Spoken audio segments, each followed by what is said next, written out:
hop là. Donc, le TP numéro 2, je vais commencer par vous partager mon écran, donc au complet. Voilà, donc là, normalement, vous devez voir mon écran au complet. J'espère que c'est le cas. Du coup, normalement, j'ai un petit sondage. Alors, je vous demande si vous voyez mon PPT en plein écran, mais on va considérer que c'est le principe, c'est plutôt est-ce que vous voyez mon écran? A priori, ça fonctionne. Youpi, vive la technologie. Voilà.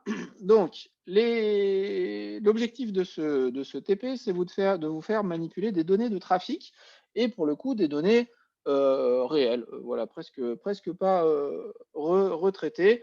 Et voilà, de vous montrer ce qu'on peut faire de manière très rapide quand on est ingénieur trafic à partir des données de trafic.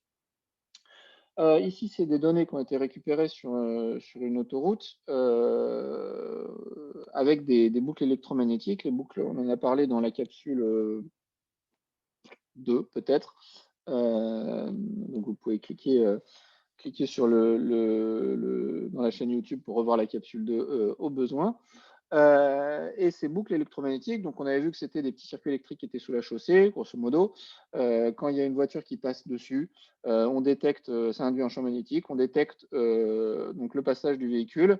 On donc, peut mesurer le fait qu'il y a un passage, donc ça nous donne le débit. On peut mesurer le temps pendant lequel la voiture est présente sur la boucle, d'accord? Et donc ça, c'est intéressant parce que finalement, ce temps, plus il est long, plus ça veut dire que la concentration est importante. C'est ce qu'on appelle le taux d'occupation. Donc ce temps-là, en fait, on le norme par rapport à une référence et le pourcentage du temps pendant lequel il y a un véhicule qui est présent sur la boucle, eh bien, ça nous donne le taux d'occupation exprimé en pourcentage, qui est finalement un estimateur de la concentration.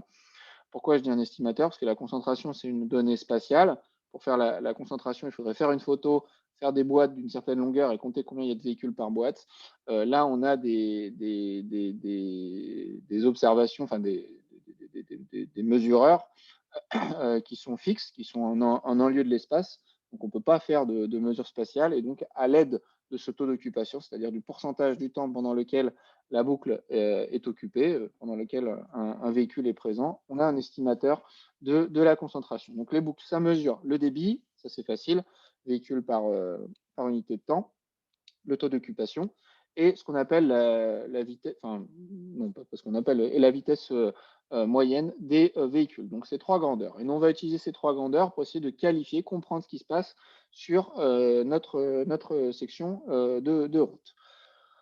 On va voir trois méthodes classiques d'analyse dans ce TP. On va voir l'observation des chroniques des variables caractéristiques du trafic. Donc, les variables, je viens d'en parler. Les chroniques, c'est quoi? C'est juste un mot savant pour dire évolution de ces variables en fonction du temps. On va voir les courbes de véhicules cumulés. Pour l'instant, je n'en ai pas parlé. Ça sera l'objet de la capsule numéro 4. Et puis, on va voir le diagramme fondamental. Ce sera l'objet de la capsule numéro 5. Mais ici, on fait des choses très basiques, donc on n'a pas besoin d'en savoir plus que ça sur ces deux grandeurs. Comme pour le premier TP, je vous demande un rendu pas par binôme, hein, je n'ai pas mis à jour, mais par trinôme, en gardant le même trinôme que pour le TP1. Voilà, et vous pouvez me joindre pour me poser des questions au besoin. Voilà, donc le site étudié. On va commencer par regarder un petit peu le site qui nous intéresse ce matin. Alors, il s'agit de l'axe A7 à l'entrée sud de Lyon. Donc, je n'ai pas mis à jour mon TP, mais maintenant, ça ne s'appelle plus A7 puisque cet axe a perdu son statut autoroutier. Et il s'appelle M7 comme voie métropolitaine. Le long du quai Perrache, mais à l'époque, c'était bien un axe autoroutier, donc l'axe A7. Et on a deux journées de mesure, le jeudi 2 et le vendredi 3 février 2012. La zone d'étude est comprise entre l'échangeur avec le pont Pasteur et le pont RFF. On va voir pourquoi on l'appelle pont RFF dans le sens sud-nord, donc à l'entrée de Lyon. Donc c'est du trafic qui vient du sud pour aller vers le nord. Et vous savez qu'à cet endroit-là, non loin, il y a le fameux tunnel sous Fourvière qui est générateur de bouchons. Et nous, on s'intéresse à ce qui se passe à l'heure de pointe du matin. Alors, on dit pas heure de pointe du matin, on dit période de pointe du matin, ppm, de 6 h à 10 h. D'accord? Donc, voilà le site étudié. La première chose à faire, et c'est ça qui est assez intéressant dans les études de trafic, c'est qu'il n'y en a jamais deux qui sont pareils, bah, c'est d'aller voir un peu la configuration voilà, réelle de ce site. Le mieux en pratique, c'est de se rendre dessus en voiture, à pied, à vélo, etc. Pour comprendre un peu les usages. Bon, là, à vélo sur autoroute, c'est un peu dur, mais, et puis à pied aussi. Mais vous pouvez aller voir depuis un pont comment ça se passe, etc. Donc là, on va utiliser un site internet, GeoPortail ou Maps ou ce que vous voulez, pour visualiser cette portion d'autoroute A7. Donc, essayer de comprendre comment elle fonctionne. Et puis, à l'aide de la carte, enfin de la visualisation, on va essayer d'identifier là où les têtes de bouchon, pardon, c'est-à-dire les lieux des goulots d'étranglement qui peuvent générer de la congestion. Alors, on bascule. Voilà, donc moi j'ai utilisé Google Maps. Donc on bascule sur cette section qui nous intéresse. Donc on voit que Google est resté sur du A7 ici. Et donc nous, ce qui va nous intéresser, c'est la section qui est comprise entre donc l'échangeur avec le pont Pasteur. Donc là, vous avez le pont Pasteur. Ici, vous voyez, vous avez une voie d'insertion sur l'axe A7. Donc nous, ce qui va nous intéresser, notre site d'étude, il va partir ici, dans le sens sud-nord, donc le trafic qui va vers là-haut. Donc le pont Pasteur, eh bien, enfin voilà, je pense que vous le connaissez, c'est celui qui est à côté de la plateforme, la passerelle, pardon, Raymond Barre, là où il y a le tramway, les vélos, les piétons, la jolie passerelle qui est relativement récente. Bah, à côté, vous avez un pont qui est souvent congestionné, c'est le pont Pasteur. Et nous, la section qui nous intéresse, c'est donc d'ici, où on voit qu'on a une voie d'insertion, jusqu'au pont RFF. Et le pont RFF, vous le voyez là, je ne sais pas si vous avez déjà prêté attention euh, quand vous êtes baladé sur les quais, en particulier peut-être ceux qui courent le long des quais, mais vous avez un pont où il n'y a que des trains qui passent dessus, donc c'est pour ça qu'on l'appelle le pont RFF. À l'époque, RFF, c'était donc Réseau Ferré de France, le propriétaire des rails, enfin, des chemins de fer. D'accord? Donc nous, c'est cette section-là qui va nous intéresser, puis on va essayer de comprendre un petit peu ce qui se passe. Donc déjà, si on dézoome, on voit que c'est le trafic qui vient du sud pour aller vers le nord, avec le passage ici sous le tunnel sous Fourvière. Donc là, on sent que ça va un petit peu être compliqué. Donc une première tête de bouchon, eh bien, ça va être le tunnel sous Fourvière, où pour mille et une raisons, la capacité est limitée, donc potentiellement on va se retrouver avec des congestions qui se propagent donc de l'aval du tunnel vers notre infrastructure. Donc ça, c'est une première tête de bouchon. La deuxième, si on va voir un petit peu de plus près, eh bien, si on zoome, on voit ici, donc nous on est dans ce sens-là, que nous avons 3 voies de circulation ici, et puis finalement avec une majorité du trafic qui va essayer de filer vers le tunnel sous Fourvière, donc il va aller là. Et là, vous voyez que finalement ces trois voies se séparent pour finalement n'avoir plus que 2 voies de circulation ici. Donc ici, cette séparation peut être aussi une tête de bouchon, avec la voie de gauche qui file vers Lyon-Centre, et puis les 2 voies de droite qui filent vers le tunnel sous Fourvière. Donc ici, cette réduction de voie, ça peut être une seconde tête de bouchon. Là, on voit très bien le pont RFF. Là, vous voyez qu'il n'y a que des chemins de fer. Donc vous avez cette deuxième tête possible de bouchon, mais en sachant que la principale est quand même le tunnel sous Fourvière. Et là, en l'occurrence, pardon, qu'est-ce que j'ai fait moi? On ne veut pas dézoomer, pardon. Hop. On voit très bien là sur la photo que tout est complètement congestionné avec une tête de bouchon qui correspond au tunnel. D'accord? Donc voilà. Donc l'objet de ces 2 premières questions, c'est de comprendre ce qui se passe. Vous pouvez ajouter, si vous le souhaitez, le Google Traffic. Donc là, vous voyez, je l'ai mis. Vous voyez que c'est roux. Mon truc fait absolument n'importe quoi.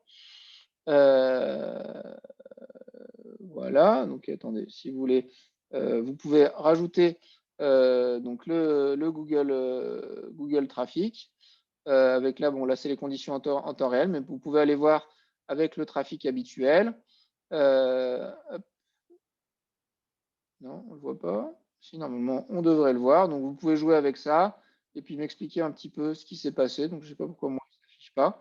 Mais voilà, vous pouvez vous amuser avec tout ça, me sortir des graphes, me sortir des captures d'écran.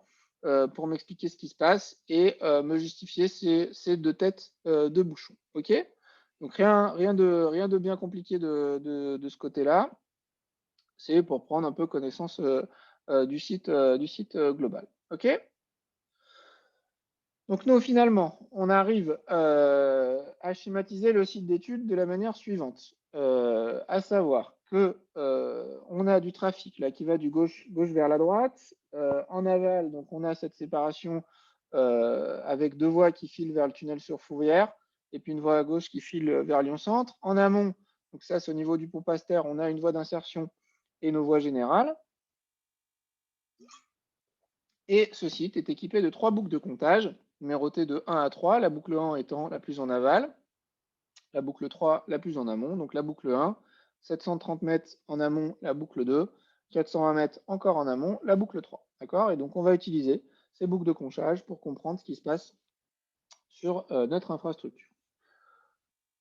La première partie de ce TD, ça va être de regarder l'impact de la période d'agrégation. D'accord? La période d'agrégation, on en a déjà parlé dans le TP1, c'est finalement les durées temporelles sur lesquelles on fait nos moyennes et on observe nos phénomènes. Ces choses-là, on a beaucoup parlé dans le Covid, par exemple. Quand vous remontez vos nouveaux cas jour par jour, bah, vous pouvez avoir des fluctuations qui sont énormes, qui sont juste du bruit. Et bah, vous apercevez que pour comprendre les tendances, il faut faire les moyennes sur les 3 derniers jours, sur les 4 derniers jours, sur la dernière semaine, etc. Donc vous voyez bien que ce que vous observez est intrinsèquement lié à vos périodes de mesure, vos périodes d'agrégation. Et donc, c'est ça qu'on veut regarder ici. Donc, on va tracer les chroniques. Les chroniques, c'est quoi? C'est l'évolution en fonction du temps du débit pour différentes périodes d'agrégation. Et on va essayer de commenter. Donc, pour ce faire, il faut vous munir de votre fichier Excel. Hop, donc j'ai oublié de tout vider du TP précédent. Hop, voilà. Vous voyez que les onglets sont numérotés en fonction des questions. Donc nous, on est en train de faire la question numéro 3. Donc la question numéro 3, vous avez une feuille où vous avez les débits de la boucle 1 pour le jeudi, là, agrégé à 1 minute, 2 minutes, 4 minutes, 6 minutes. Vous avez les heures donc de mesure. Et ce qu'on veut, nous, bah, c'est tracer l'évolution de ces débits en fonction du temps. Donc la seule chose à faire, c'est aller dans l'onglet Q3 graphique et de venir sélectionner les données. Donc, vous faites par exemple un clic droit et là-dessus, donc on va créer une nouvelle courbe. On peut donc lui donner un nom. Ça va être les données 1 minute, d'accord? On va venir sélectionner les valeurs Y, donc les grandeurs qu'on veut voir en fonction du temps. Hop là, c'est ma colonne ici. L'étiquette de mes abscisses, eh bien, hop, c'est le temps. OK, donc je viens sélectionner tout ça. Voilà, je valide. Et puis, du coup, normalement, voilà, j'ai mes données 1 minute qui ont été tracées, donc l'évolution de mon débit en fonction du temps. D'accord? Donc ça, c'est pour des données 1 minute. Et puis ensuite, ce que je vous demande de faire, c'est sur le même graphe, aller superposer pour d'autres valeurs. Donc je vais créer une nouvelle série. Eh bien, par exemple, moi, je vais juste faire celle à 4 minutes. Je vous laisserai faire les autres. Je viens resélectionner hop, les données que je souhaite tracer. Hop là, je valide, je valide. Et du coup, bah voilà, sur mon graphe, là, j'ai superposé 1 minute et 4 minutes. Et puis, bah, je commente un petit peu ce qui se passe. Donc, on voit bah, que, évidemment, quand on utilise des périodes d'agrégation plus longues, on lisse un peu les phénomènes, on lisse ce bruit. Là, les données 1 minute sont beaucoup plus variables. Donc, vous faites ça pour 1 minute, 2 minutes, 4 minutes, 6 minutes. Il n'y a pas réellement de bonne réponse sur la période d'agrégation. C'est vraiment un phénomène plutôt visuel, à savoir qu'il faut voilà, si vous avez des périodes d'agrégation qui sont trop petites, vous allez avoir beaucoup de bruit, beaucoup de variations. Et puis, si les périodes d'agrégation qui sont trop longues, eh ben, vous allez passer à travers les changements de tendance. Donc, il faut essayer de trouver la bonne échelle d'observation. Et ça, c'est vraiment voilà, l'analyse visuelle des données qui vous indique à quel zoom utiliser, à quel endroit vous positionnez. OK? Donc ça, c'est la partie 2 de mon TP sur l'impact de la période d'agrégation. S'il n'y a pas de questions, nous pouvons passer à la partie 3 sur la chronique des variables caractéristiques. Voilà, donc maintenant, on va utiliser des données qui sont à la minute. Voilà, et on va essayer de regarder l'évolution de ces variables en fonction du temps. Donc les trois variables qui nous intéressent, c'est le débit des véhicules par heure, la vitesse moyenne en km par heure et le taux d'occupation des boucles en pourcentage. Voilà, j'en ai parlé dans les capsules vidéo, j'en ai parlé en début de présentation de ce TP, et donc maintenant, on va tracer ces chroniques du débit, de la vitesse et du taux d'occupation pour chacune des boucles, pour le vendredi et pour le jeudi. On va essayer d'identifier les phases de fonctionnement, on va commenter l'évolution de ces variables et puis on va essayer de mesurer la durée de la congestion et la vitesse moyenne en congestion. Pour ce faire, vous allez travailler sur les onglets qui s'appellent Q4 Q égale F de T, Q4 V égale F de T et Q4 TO égale F de T. D'accord? Donc, je bascule sur mon fichier Excel. Voilà. Alors, hop, pardon. Je vais faire un peu de ménage par rapport à tout à l'heure. Hop là. OK. Donc, vous avez des fichiers qui sont vierges. Dans la feuille Q4, vous avez les chroniques, les débits, vous avez les débits, les vitesses et les taux d'occupation aux différentes boucles pour le vendredi. Et nous, on va faire un graphe des débits, boucle 1, boucle 2, boucle 3, un graphe des vitesses, boucle 1, boucle 2, boucle 3, et un graphe TO, boucle 1, boucle 2, boucle 3. Et on va essayer d'analyser, commenter tout ça. D'accord? Si vous voulez faire ça avec autre chose, du MATLAB, du Python, du R, du je ne sais quoi, vous pouvez. Moi, je vous propose Excel parce que c'est ouais, je dirais pas le plus simple, mais il n'y a qu'à cliquer sur les boutons. Donc, ce qu'il faut faire, c'est aller dans l'onglet Q4 égale Q4 Q égale F de T, un clic droit, sélection des données. Donc moi, j'ajoute une série. Donc là, qu'est-ce que je vais représenter? Je vais représenter la boucle 1, ok. Je viens sélectionner mes débits. Donc mes débits, ils sont ici, ils sont dans la colonne boucle 1. Hop, je sélectionne. Mes abscisses, eh bien, c'est mes instants d'observation. Hop là. Voilà, je sélectionne et puis je mets OK. Et voilà, j'ai ma boucle 1 qui a été tracée. Donc après, je peux aller un petit peu affiner tout ça. Je vais enlever les points déjà, qui ne me servent pas à grand-chose. Je devrais pouvoir changer aussi la taille de ce truc-là. Je vais mettre plus petit. Voilà. Est-ce que ça marche? Voilà. OK. Donc j'ai mis ça en plus petit. Donc là, vous avez l'évolution du débit en fonction du temps pour la boucle 1. Donc moi là-dessus, je veux superposer pour comprendre ce qui se passe avec les autres boucles. Donc je refais un petit clic droit, sélection des données. Je ne suis pas un pro d'Excel. Hein. Il y a sûrement des façons plus simples de faire ça. Donc j'ajoute ma nouvelle série, donc ma boucle 2, voilà, hop, elle est ici, tac, je valide, j'ajoute mes valeurs, hop, voilà, je sélectionne tout ça, je valide, et pourquoi on ne voit pas ma boucle, donc je vais baisser tout ça, non, hop, et pourquoi ça m'a enlevé, et ben du coup je ne sais pas pourquoi ça m'a fait sauter mes données précédentes. Touc, touc.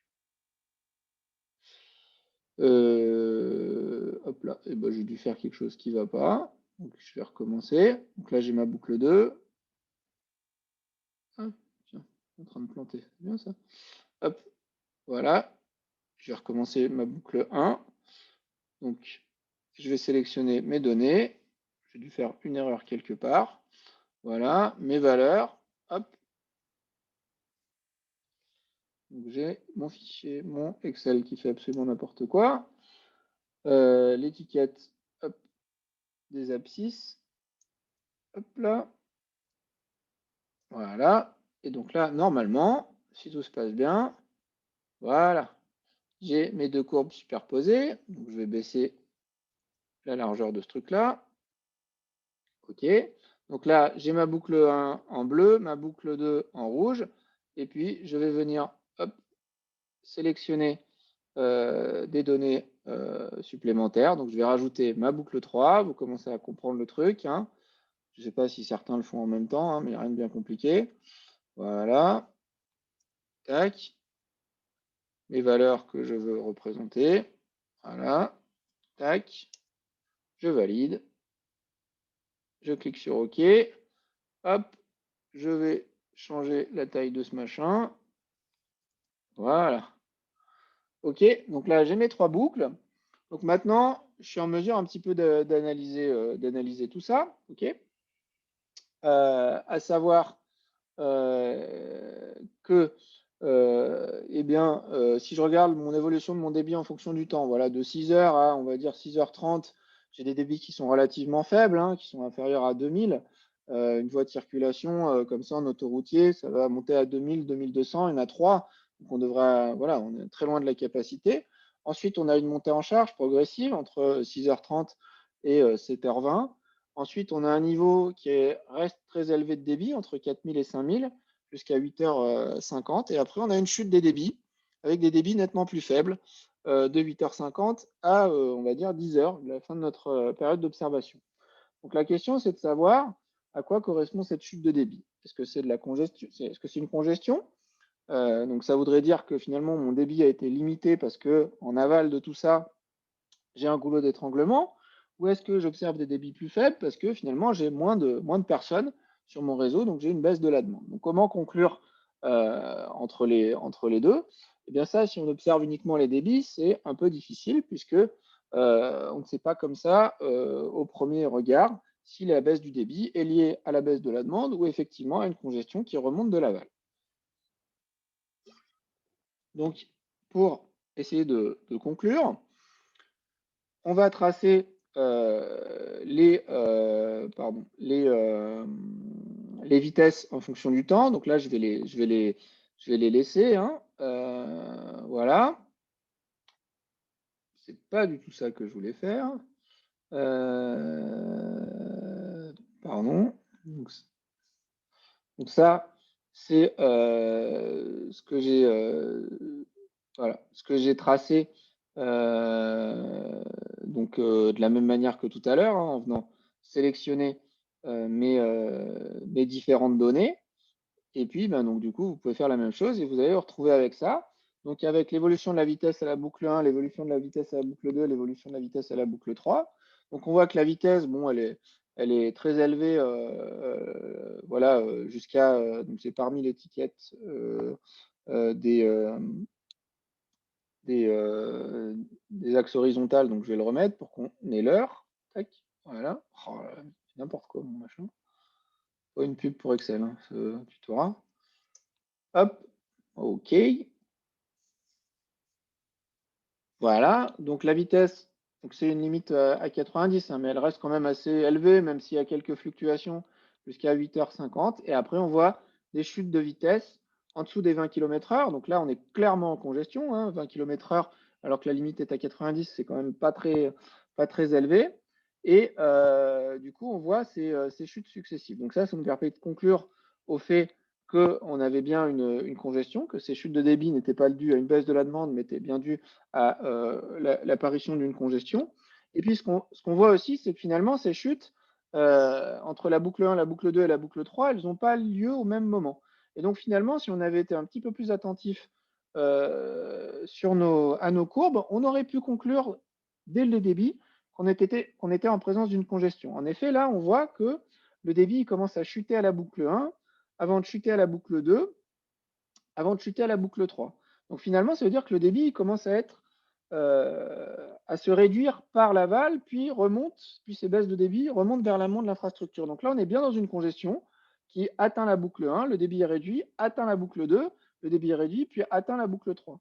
Si ça avait été une chute de la demande, eh bien, on aurait commencé par voir le débit se réduire à la boucle 3, c'est-à-dire que moins de personnes seraient passées à la boucle 3.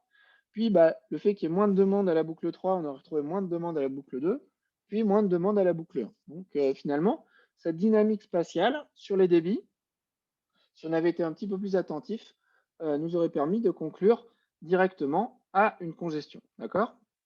Donc cet ordonnancement des baisses de vitesse, on les retrouve bien sur nos vitesses, avec une vitesse qui commence par chuter à la boucle 1, donc en aval, puis à la boucle 2, donc le temps que la congestion, la file d'attente arrive au niveau de la boucle 2, puis à la boucle 3. D'accord? Donc on retrouve bien cette dynamique, et si vous allez voir les taux d'occupation, vous allez retrouver des choses similaires.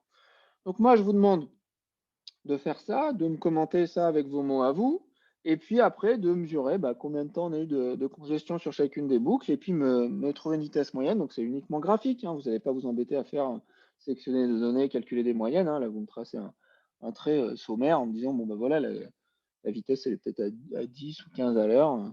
Voilà, c'est vraiment de l'analyse sommaire de ces données. OK? Donc rien de bien compliqué, et puis vous faites la même chose, pour le vendredi. Donc ça, c'est la partie 3 sur les chroniques des variables caractéristiques. S'il n'y a pas de questions, on va passer à la partie 4 sur l'utilisation des CVC. Donc là, ça va se jouer dans les onglets Q6, Q8, d'accord? Alors, les CVC, vous allez avoir une vidéo YouTube, voilà, je vous encourage à visionner, elle sera plus courte que les autres, mais de manière un petit peu plus massive ou complète que les autres vidéos. Donc les CVC, qu'est-ce que c'est? CVC, ça veut dire courbe de véhicules cumulés. C'est des grandeurs. Il y a beaucoup de disciplines où on aime bien compter de manière cumulative les phénomènes. Ces grandeurs cumulées, malheureusement, on a beaucoup parlé avec l'épisode de la Covid, où des nombres cumulés de cas, nombres cumulés de décès, etc. Voilà, c'est des courbes qu'on a vues surgir dans la presse. Et donc, en fait, compter de manière cumulée comme ça les observations, en fait, ça s'utilise dans plein de domaines et en particulier en trafic. Donc là, on va compter de manière cumulée le nombre de véhicules. Qu'est-ce que ça veut dire? Je vais basculer sur le PowerPoint de ma future vidéo. Donc normalement, là, vous devez voir mon PowerPoint en plein écran. Si jamais ce n'est pas le cas, vous avez qu'à hurler dans votre micro. Si vous êtes encore là, d'ailleurs, je peux regarder. Ouais, merci. Super. Donc, les courbes de véhicules cumulés, qu'est-ce que c'est? Il faut imaginer, donc on a un tronçon de route là qui va du bas vers le haut. On a un observateur, une personne, une boucle, voilà, situé en x0, en x1, en x2. Et il faut imaginer que cet observateur en x0, à partir d'un instant de référence, il va commencer à numéroter les véhicules, en commençant du 0 ou du 1, on s'en fiche. Et puis, il va noter les instants de passage en les comptant de manière cumulée. D'accord? Donc, il voit passer un premier véhicule, il note son instant de passage et puis il repère sur son axe des ordonnées. Il voit passer le véhicule d'après, il repère son instant de passage et puis il les compte comme ça de manière cumulée. D'accord? Donc finalement, il peut comme ça construire une courbe qui s'appelle courbe de véhicules cumulés, qu'on a de grand N, cette fonction a noté grand N, qui dépend du temps et de l'endroit d'observation. Et voilà, donc ça c'est une courbe de véhicules cumulés. On verra après que ça permet de dire plein de choses, de faire de la modélisation, de faire de la prévision. Voilà. Mais là, ce qu'il faut retenir à cet instant-là, c'est qu'on compte de manière cumulée le nombre de véhicules. Et si on s'intéresse à la pente de cette observation, donc cette courbe, oui, on peut l'approximer par une fonction continue, et donc on peut s'intéresser un peu à quelle est la valeur de cette pente. La pente ici, ça va être une variation du nombre de véhicules ou du numéro du véhicule, enfin en tout cas la variation un nombre de véhicules divisé par unité de temps, donc delta n, donc un nombre de véhicules sur du temps, ça va nous donner finalement du débit. Donc la pente de cette fonction, eh bien, c'est le débit. Donc finalement, les courbes de véhicules cumulés, c'est rien d'autre que l'intégrale du débit. Donc on va intégrer le débit en fonction du temps, et on va se retrouver avec un nombre cumulé de véhicules qui est passé en x0, notre lieu d'observation, ou un x1 ou un x2, ben, si on le fait ça à d'autres endroits. D'accord? Donc ça, c'est courbe de véhicules cumulés.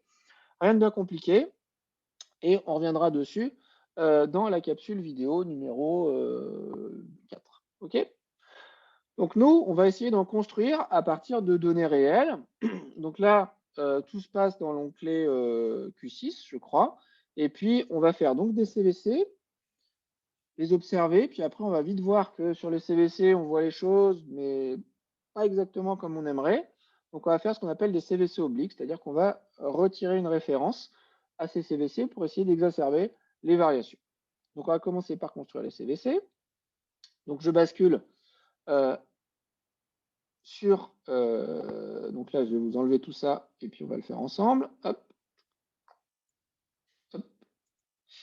On bascule sur notre onglet Q6 à 8. Donc là-dedans, vous devez avoir, pardon, j'aurais dû faire le ménage avant, mais vous devez avoir ici des colonnes qui sont vides. Hop là, tac, hop là. Alors attendez, je vous mets en situation nominale, je dirais la NASA. Hop, OK. Voilà. Donc vous devez avoir quelque chose qui ressemble à ça. Donc, je vous ai mis boucle 1, boucle 2, boucle 3, les heures ici, donc les instants, le nombre de véhicules qu'on a observés pendant chaque instant, ok. Et puis on va construire les CVC, ok. Donc le nombre de véhicules. Donc finalement, pour construire notre CVC, qu'est-ce qu'on doit faire? Eh bien, on doit sommer, on doit ajouter au nombre de véhicules qui est passé depuis 6 heures du matin, le nombre de véhicules qui passent pendant notre nouvel instant. Donc à 6 heures, j'ai 0 véhicule qui est passé. Donc, le nombre de véhicules qui va passer entre 6 heures et 6h01, c'est uniquement mes 16 véhicules. D'accord? À la fin de la période 6h01, 6h02, le nombre cumulé de véhicules qui est passé, c'est ce qu'il y avait à la période précédente, plus ce qui est passé pendant la période que je suis en train de considérer.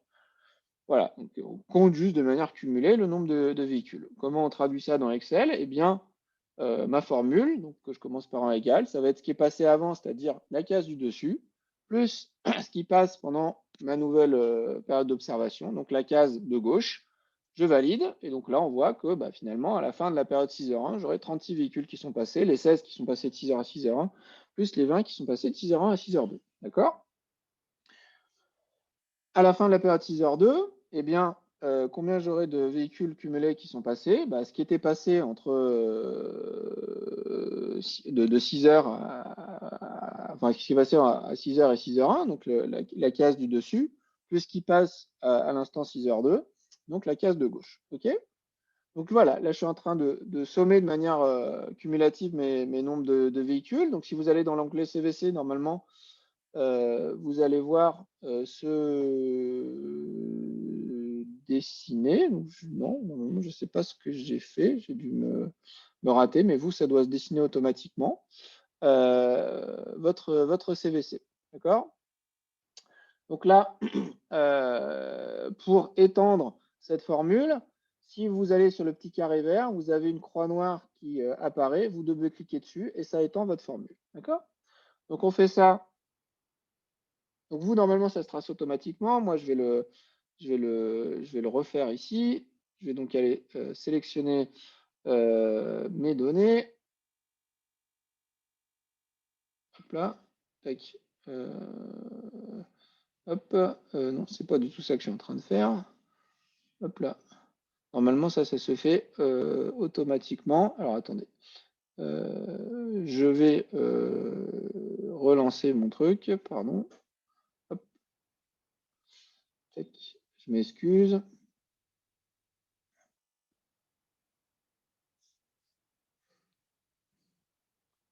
Voilà.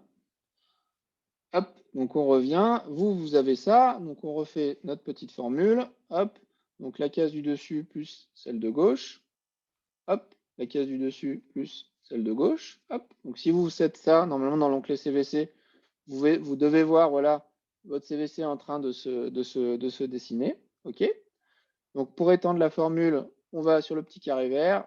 On voit la croix noire apparaît, on double-clique, hop, ça propage. Et donc, normalement, voilà, vous avez votre CVC qui s'est créé, d'accord? Donc, on a compté de manière cumulée le nombre de véhicules. Donc, on a un peu plus de 12 000 véhicules qui sont passés entre 6 heures et 10 heures du matin. On fait ça donc pour les différentes boucles. Donc, maintenant, vous avez compris le truc. La case du dessus plus la case de gauche. Hop, j'étends tout ça. Et là, vous avez la CVC à la boucle 2 qui vient de se créer. Faites la même chose, hop, ici. Hop, tac, mon carré vert, ma croix noire, je double-clique. Et donc là, on voit nos CVC qui ont été générés automatiquement. OK? Donc, qu'est-ce que nous disent ces CVC? Eh bien, on voit, donc comme je vous disais, la pente, c'est le débit. Donc, on pourrait s'amuser à approximer par différentes phases. Moi, j'ai envie de dire qu'on aurait une première phase ici un peu linéaire avec un débit faible. Une deuxième phase ici, pareil, linéaire avec un débit plus fort. Et puis ici, des ruptures de pente, hein. C'est la CVC1 qui commence à décrocher, puis la CVC2, puis la CVC3. Donc, une baisse du débit. Baisse de la pente égale baisse du débit. On a vu qu'avec les vitesses, ça correspondait à la congestion. Donc finalement, là, on voit les différents moments d'apparition de la congestion. Et si je veux modéliser tout ça, qu'est-ce qu'il y a comme modélisation plus simple que des modélisations linéaires? Pas grand-chose. Donc je pourrais voilà, prendre une première relation linéaire ici jusqu'à 6h40, une deuxième jusqu'à l'apparition de la congestion. Et puis après, là, si j'ai approximé ça par des droites, ben, elle serait pas loin d'être parallèle, puisque bah, voilà, c'est la congestion qui se propage avec donc du coup le même débit en congestion à la boucle 1, boucle 2, boucle 3. D'accord? Donc voilà à quoi ça sert un peu les CVC, mais on voit qu'ici quand même, c'est pas forcément ouais, l'idéal ou parfaitement visible. Donc ce qu'on va faire, c'est qu'on va utiliser une technique qui est beaucoup enfin, qui est fréquente en économétrie, à savoir que on va retirer une tendance assez variation cumulative. Parce qu'en fait, là, on observe les variations par rapport à l'axe des abscisses. Et donc, plutôt qu'observer les variations par rapport à l'axe des abscisses, il faut imaginer qu'on va prendre une droite, enfin, une courbe, oui, une droite, d'accord. Et au lieu de regarder la différence par rapport à l'axe des abscisses, eh bien, on va regarder la différence par rapport à cette droite, à cette tendance. Et donc, ça va exacerber les écarts. C'est ce qu'on appelle les CVC obliques. Donc, comment on les construit? Eh bien, la première chose à faire, c'est de construire cette référence. Donc, finalement, comme si on avait une CVC fictive avec une pente constante. Et au lieu de regarder, on va regarder les écarts avec cette CVC fictive. Donc, par exemple, ici, je vais prendre une CVC où je me donne d'une pente, enfin, je considère aléatoirement, hein, je considère que la moyenne par minute du nombre de véhicules qui va passer est de 50. Et puis, bah, je vais construire cette CVC. D'accord? Donc, pendant la première période d'observation, j'ai 50 véhicules qui vont passer. D'accord? Donc, vu que je vais compter de manière cumulative, à la fin de la deuxième période d'observation, j'aurai les 50 de la première période, donc la case du dessus, plus ces nouveaux 50 qui vont passer. Donc, j'aurai 100 véhicules qui sont passés. OK? Donc, je construis cette CVC fictive, hein, c'est juste une droite hein, que je suis en train de construire, il n'y a rien de compliqué. Donc là, si je double-clique, ben, on voit que ma droite, elle fait absolument n'importe quoi, hein, 50, 100, 100, 100, 150. Ben, tout simplement parce que quand vous faites un copier-coller, si vous regardez dans la formule qui se situe en haut à gauche, en fait, Excel, comment dire, c'est incrémental, votre copier-coller. Cette cellule-là n'est pas fixée. Donc nous, ce qu'il faut qu'on fasse, c'est qu'on fixe cette cellule pour être sûr que quand on fait le copier-coller, on vient toujours faire référence à cette cellule-là. Donc comment on fixe une cellule avec Excel? Eh bien, avec des dollars. Si par exemple, je mets un dollar devant l'indice de la colonne, ça veut dire que ma colonne ne va pas bouger. Si je mets un dollar devant l'indice de ma ligne, ça veut dire que ma ligne ne va pas bouger. Donc là, j'ai complètement fixé ma cellule. Et si je double-clique, eh bien, vous allez voir que là, je calcule correctement. Donc 50, 100, 150, 200, 250, 300, etc. Donc finalement, je viens de tracer une droite, rien de bien compliqué. Donc nous, on a dit ce qui nous intéressait dans nos CVC obliques, c'est de regarder les variations par rapport à cette droite. Donc qu'est-ce qu'on fait? Eh bien, à ma CVC numéro 1, je vais lui retrancher cette tendance. Donc ici, dans ma colonne O CVC 1, je vais mettre une formule, donc égale ma CVC 1, ok, moins cette tendance. D'accord? Je double-clique, donc là, il n'y a pas de problème. Je fais pareil pour ma boucle 2, hop là, et j'étends ma formule. Je fais pareil pour ma boucle 3, et j'étends ma formule. Voilà. Et maintenant, si je vais dans mon onglet OCVC, eh bien, on voit que j'ai CVC oblique, d'accord? Donc, j'ai juste, au lieu de regarder les variations par rapport à l'axe des abscisses, je regarde par rapport à cette tendance et on voit là que les variations sont beaucoup plus faciles à observer. Donc, on voit ici qu'on retrouve notre première tendance un peu linéaire, la deuxième ici, et puis ici, les ruptures de pente qui correspondent aux situations congestionnées. Donc là, on peut clairement venir lire à quel moment on est passé en congestion. Donc, par exemple, à 8h52 pour la CVC1, à 9h pour la CVC2, à 9h04, 9h05 pour la CVC3. Donc, on peut vraiment bien observer. OK. Donc, ça, vous pouvez vous amuser à changer la valeur de la moyenne ici. Donc là, j'ai pris 50, j'aurais pu prendre 30. OK. Donc, on voit que ça change la forme de mes CVC obliques. Donc, à vous de jouer avec pour trouver le bon réglage. Moi, je trouve que 50, c'est pas mal. OK. Et puis bah, derrière, là, vous pourrez commencer à analyser avec les différentes phases là, dont je viens de vous parler. Et puis la question, la fin de la question, c'est la question 8, c'est d'identifier les instants de passage de remontée de la congestion aux différents boucles et de calculer la vitesse de remontée de congestion. D'accord? Donc bah, là, je viens presque de le faire puisque vous pouvez aller clairement pointer à quel moment la congestion passe sur les différentes boucles. Donc vous avez bah, finalement le temps nécessaire pour aller de la boucle 1 à la boucle 2. Donc 8h52, 9h, ça veut dire qu'il faut 8 minutes. 9h, 9h04, ça veut dire qu'il faut 4 minutes. Et puis, si vous vous souvenez, en début de l'énoncé, vous avez les distances entre les différentes boucles. Donc vous avez la durée nécessaire à la congestion pour parcourir la distance pour aller de 1 à 2, de 2 à 3, même de 1 à 3 si vous voulez. Vous avez la distance, donc vous pouvez calculer des vitesses de remontée des congestions. D'accord? Donc rien de bien compliqué là-dessus pour cette partie 4. Et on peut donc passer à la partie 5 s'il n'y a pas de questions, avec le tracé du diagramme fondamental et de la relation des bivitesses. Le diagramme fondamental, on va avoir une capsule entièrement dédiée. Ce qu'il faut retenir, c'est juste qu'on va tracer le débit en fonction de la concentration. En l'occurrence, nous ici, on n'a pas la concentration, donc ça va être le débit en fonction du TO. Et la relation des bivitesses, eh bien, ça va être la vitesse en fonction du débit. Et on va essayer d'identifier les zones fluides et congestionnées sur ces mesures. Donc, on va retourner sur notre fichier Excel. Donc, dans l'onglet Q9, eh bien, je vous ai mis le débit, la vitesse et la TO pour boucle 1 et la boucle 2. Et donc, nous, on va juste tracer ça. Donc, vous allez dans l'onglet DF, vous allez sélectionner des données. On ajoute une première série. Donc là, ce qui nous intéresse, c'est la boucle 1. OK. Les valeurs en X, on a dit donc qu'on voulait le débit en fonction du TO. Donc, mes valeurs X, c'est le TO. Mes valeurs Y, c'est le débit. Voilà, je valide. Hop.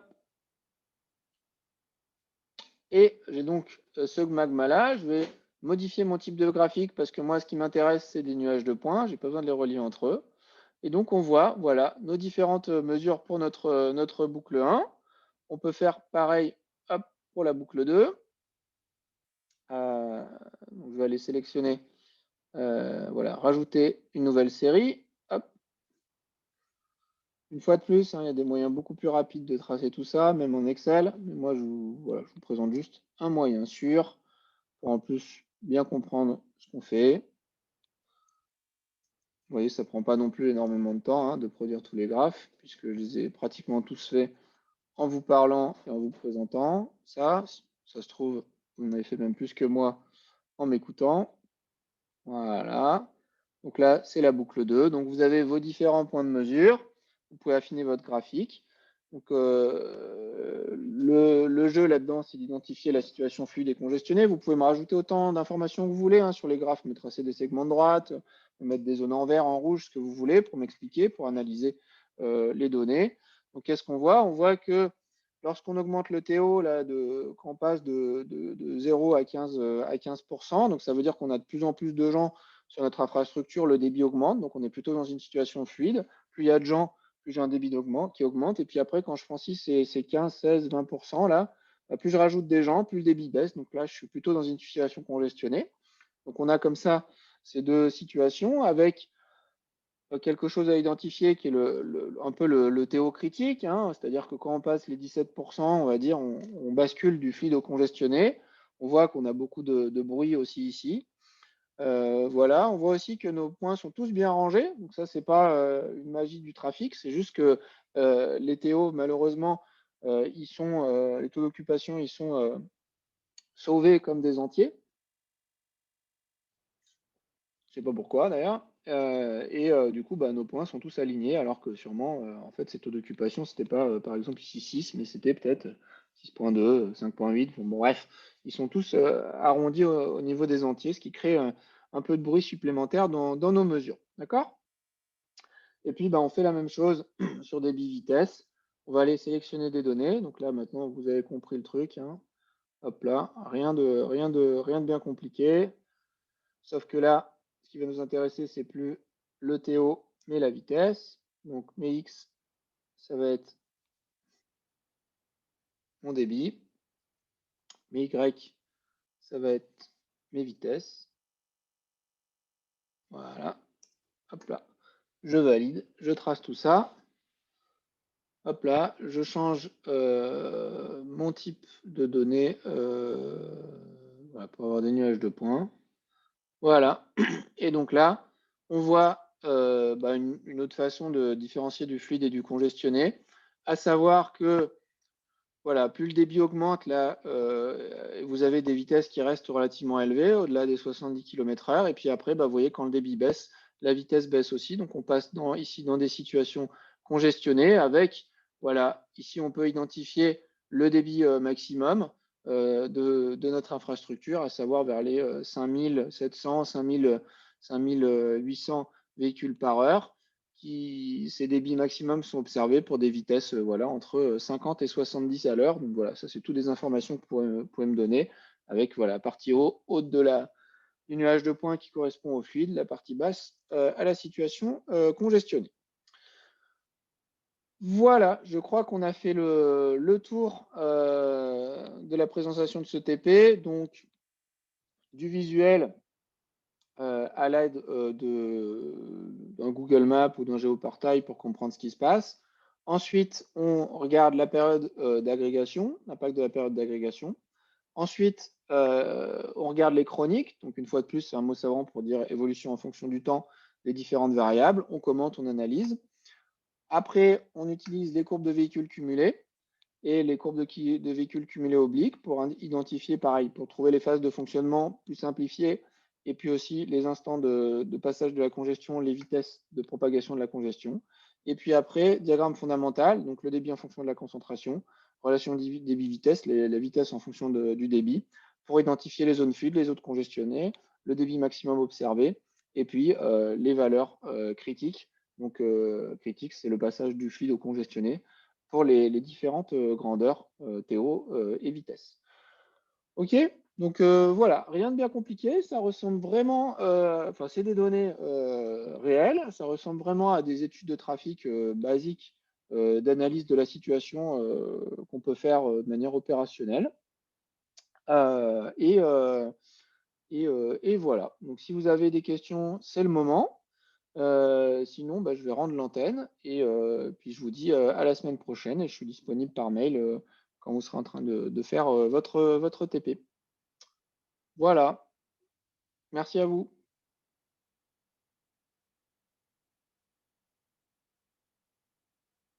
Alors, j'ai une question. À quoi sert le graphe vitesse avant la Q9? Alors, je ne suis pas sûr de comprendre. Le graphe vitesse, il te sert en partie pour la première partie, pardon, pour la partie 3, à savoir identifier si la baisse des débits est liée à une baisse de demande ou est liée à une baisse de la congestion.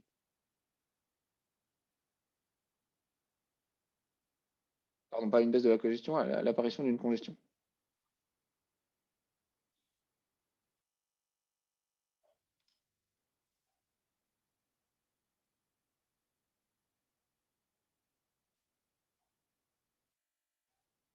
Eh ben, écoutez, s'il y a pas d'autres questions, je vous souhaite une bonne journée et à bientôt. Au revoir.